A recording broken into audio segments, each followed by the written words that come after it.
Hello, Ms. Excuse me. Hello, Ms. Krall. I'm going to talk through your paper in this video.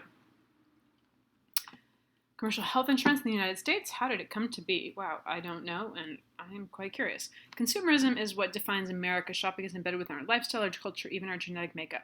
Our genetic makeup? What? Well, I find that upsetting, but I would also like to know what do you mean by that? We shop for everything. Cars, homes, lifestyles, even health insurance. Healthcare, like so many items on the shelf, has a knockoff version, the extremely unaffordable top shelf version, a version that doesn't do what it's advertised to do, and then the Amazon mass-produced version with 2-day shipping. I like that. How did choosing health insurance plans become like choosing a winter coat to buy? Healthcare is a driving force in the future for America. That feels like a new paragraph to me. Healthcare is a driving force in the future, whether it's apparent or not. Healthcare insurance is not only managing the finances of both hospitals and payers, but the maintenance and treatment of people. Hospitals and payers. Maybe you know what you're talking about there. You probably do. I'm like, is that doctors? But the maintenance and treatment of people, plus without healthcare, what would future presidential campaigns argue about? Okay, so something kind of went astray at the end of that sentence. The evolution of healthcare is long and winding around, but when did it become an extravagant shopping spree instead of this idea of providing coverage to all and keeping a healthy and well population? I think your ideas here are great. Excuse me. But there are a few places you could kind of tighten it up that I've already talked about. And then here at the end, when did it become an extravagant shopping spree instead of... So to make it parallel, we talk about this idea that, so like the two pieces you're comparing are like set up the same way. So when you say an extravagant shopping spree, we would want the alternate choice to be the coverage of every citizen or something like that. So that they're both like things, as opposed to comparing an extravagant shopping spree with providing coverage. So let me give one more example of that. So you could say, when did it become an extra... Oh, see, now I'm going to mess it up. No, I like my first example. I don't want to mess it up. I think you can make that clear. Because you have a lovely controlling metaphor there. Prior to the 1900s, people were unconcerned about their general health and well-being. What? They were? Mainly due to science and medicine being slow to develop. Definitely they were slow to develop. I wouldn't say they're unconcerned about their health, though. I feel like they're more concerned because they know that nothing can be done for them. For the most part, Americans were unconcerned with caring for themselves. Hospitals were unregulated, yep, and the doctor's offices were not sites of booming business.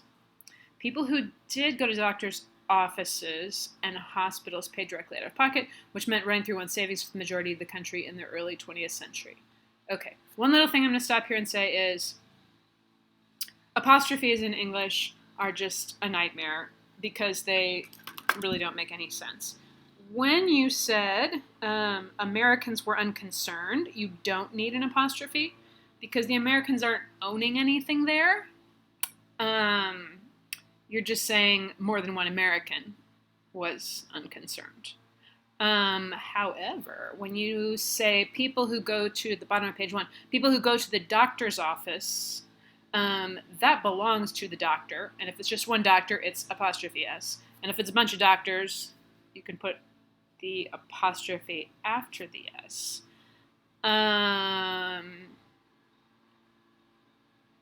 Yes. Okay, cool. I know it's super confusing because generally in English we use the apostrophe to show that a letter is missing, but we also use it for this weird possession case, which is really a mess. Okay, people who go to the doctor's offices, blah, blah, blah. As medicine and science began to grow, the increased concern and demand for patient care rose among the population, ultimately leading to a rise in prices. Huh. Many progressives during this time were campaigning for a government-funded health insurance, as many European countries had adopted with the past decade. Wait, what time are we looking at? Early 20th century? European countries had adopted Healthcare, sorry, train. But failed to gain support for the program due to opposition from doctors and businesses. Instead, unions and businesses developed sickness funds, which essentially pooled money from various workers paying premiums so that those who did end up injured or unable to work didn't run through their savings when paying for their medical bills. Oh, despite many attempts for a national health care plan, progressives during the New Deal era, oh, you gotta capitalize New Deal. That's like kind of a special thing for me. I'm such an FDR fan. Okay, they were unable to remove resistance from physicians, healthcare workers, and businesses. Love it. You may not have time here. I mean, there's teaching me things I didn't know. You might not be able to go into it here, as I was saying, but why were doctors and businesses against it? Roosevelt's attempts. Okay, the first time you talk about Roosevelt, especially Roosevelt, but anybody, you need to give his first and last name, and then you can start abbreviating it and calling him FDR or calling him Roosevelt. But especially him, we don't know which Roosevelt you mean. There's a lot of famous ones. Well, at least 3. Roosevelt's attempt at pushing for national health insurance due to his belief. Roosevelt's attempt at pushing for national health insurance due to his belief that blah failed to launch. I think you can do that better somehow, maybe fewer words. Although Roosevelt believed blah blah blah, his attempt for blah blah failed to launch, maybe something more like that. Simultaneously, teachers at Baylor University developed a plan which helped to ensure that patients were treated but also pay their bills, since by this time hospital and healthcare bills had increased by 40%. These prepaid service plans provided by hospitals helped to solve this issue with falling incomes. Wait, with failing incomes? I don't understand that part. On both the patient and hospital side, by not forcing patients to go through all their savings or not paying their bills, while ensuring hospitals still received income despite not having their beds occupied. Oh, wow. Interesting. The American Hospital Association combined these hospital pay programs in the name of Blue Cross. Despite the success of Blue Cross, there was a growing fear among physicians and providers about autonomy between patients and them. Autonomy between patients and them? So I think autonomy can only be held by one person. Autonomy isn't something that's between people. I guess you can have autonomy from something. I don't think we use the word between with it. Okay, due to Blue Cross plans paying hospitals rather than physicians. In 1939, Blue Shield developed, very similar to the idea of Blue Cross, but instead of choosing a hospital, payers would be choosing doctors and paying doctors instead of hospitals. I am learning so much here. Thank you for writing this paper. Blue Cross and Blue Shield helped to spark the initiative of many other private insurance organizations to enter the free market of health insurance as the demand for it began to soar. Alongside, many companies began to provide group pools for their workers, specifically Henry Kaiser. Oh, Kaiser, yeah, an American industrialist. Oh, you got to capitalize American. Got to. Kaiser organized hospital payments for many of his shipyard workers, whom, a majority of them, lived in remote areas of the country. Let's see. Kaiser organized hospital payments for many of his ship workers. I think you just could say Kaiser organized hospital payments for many of his shipyard workers who lived in remote areas of the country. I know it's exciting to use whom, but I don't think you need it. I'm lost. Okay. Kaiser ended up providing insurance for over 30,000 employees, which today is known as Kaiser Permanente Health Plan. As health insurance slowly began to cross the minds of many Americans after the I think you mean Korean. So let's fix that. It was on the front line of national why after the Korean War? Okay, maybe you're about to explain that. After World War II and the Korean War, you gotta capitalize your wars. They're important. The world of medicine has advanced a lot, including the invention of penicillin, creation of vaccine, culture techniques, kidney transplants, a few milestones of medicine. Okay, so penicillin wasn't invented after World War II, I don't believe. I think it was invented during World War II. Creation of vaccine culture techniques. So this sentence would be fine and great if you just didn't have this after World War II and the Korean War part, because I don't know what any of this has to do with the Korean War. That doesn't make any sense to me. These discoveries changed the national view of one's personal health in that a simple infection or cold was no longer a death sentence, and that many health issues were becoming curable. Medicine was unearthing new technologies and information. The cost of medicine was reaching new highs as well. Okay, so I feel you're kind of repeating, like earlier in the thing, you talked about what happened before health insurance developed at all, and now I feel like we're going back and saying like, okay, yeah, during this time I talked about before, here's what happened. So I'm confused as to why this section isn't with the other section about what things were like before these big advances in medicine. Right, because I'd like to hear about the cost of medicine being too high before I hear about, like, at the same time that I heard about people running through all their savings. By the time the 35th president, John F. Kennedy, reached office, he saw a need for government-funded health care for seniors. While Kennedy pushed for the legislation, the AMA strongly opposed it. You may have written out AMA somewhere earlier. I don't remember.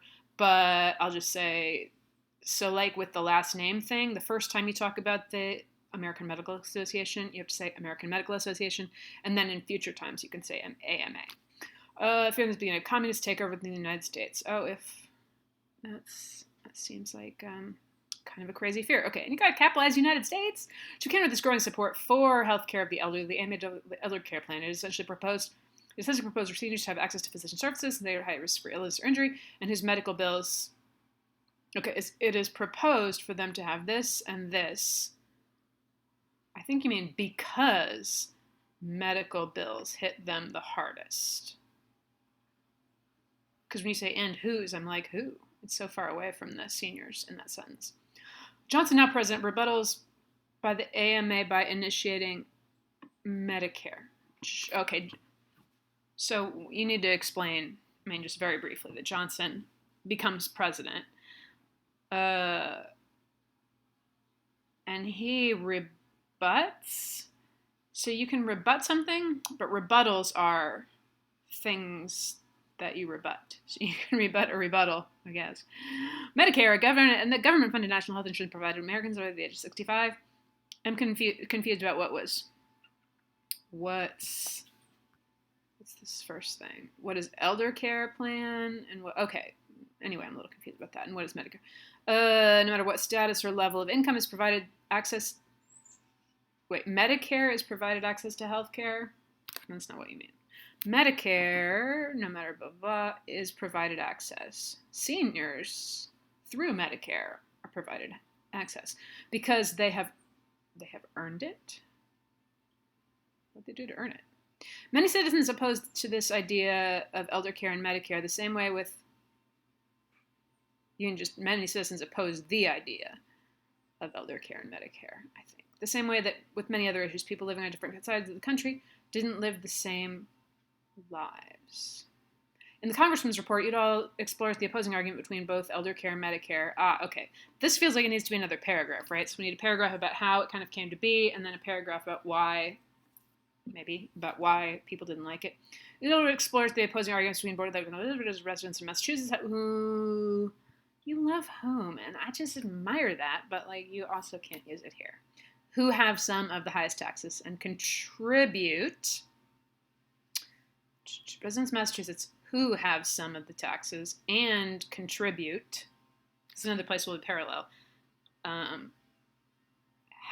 Have taxes, contribute. Have, contribute. We want those to be the same and not have one with an ing and the other one without. The most to a Medicaid plan would be limited if they moved to Arizona or Texas. Meanwhile, there were people in the 59 colored at all due to private housing being unattainable due to high costs. The need for resolution about how to combat the growing issue of the need for health care to citizens coming to a boil. You nail all the colorful language. You need to bring the writer in, which is good because that's a much harder thing for me to teach. 1 minute left. But several correct. Yes. It will begin enrollment. Blah blah blah blah blah. Costs were high. Necessities. Facilities are charging extreme rates as well. And I'm gonna have to make you another video.